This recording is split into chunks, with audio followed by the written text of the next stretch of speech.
ഭാരതരാജ്ഞി മാതാവിന്റെ പാതുകാവൽ തിരുനാളിന് തുടക്കമായി. മരിയാപുരം മരിയാംബിക ദേവാലയത്തിലാണ് പാതുകാവൽ തിരുനാളിന് തുടക്കമായത്. ഓഗസ്റ്റ് 15-ന് തിരുനാൾ സമാപിക്കും.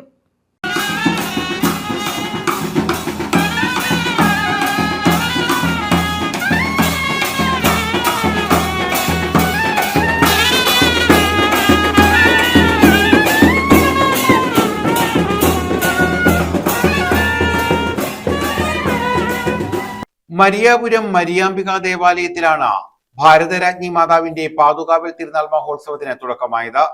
ഇടവക വികാരി കൊടിയേറ്റിയതോടെ തിരുനാളിന് തുടക്കം കുറിച്ചു.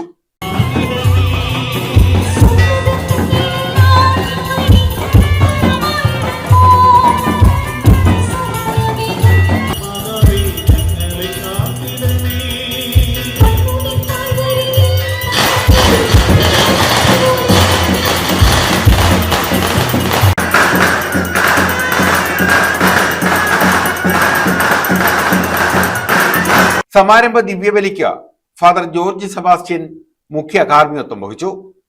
ചവറ സൗത്ത് ഫെറോന വികാരി ഫാദർ ജസ്മോൻ ജെർമിയാസ് വചനപ്രഘോഷണത്തിന് നേതൃത്വം നൽകി.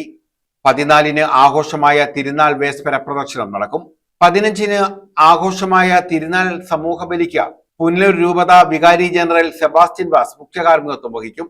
തുടർന്ന് വചനപ്രഘോഷണം, ദിവ്യകാരുണ്യ പ്രദക്ഷിണം, കൊടിയിറക്ക്, സ്നേഹവിരുന്ന് എന്നിവയോടെ തിരുനാളിന് സമാപനമാകും. News bureau, Sasthamkotta.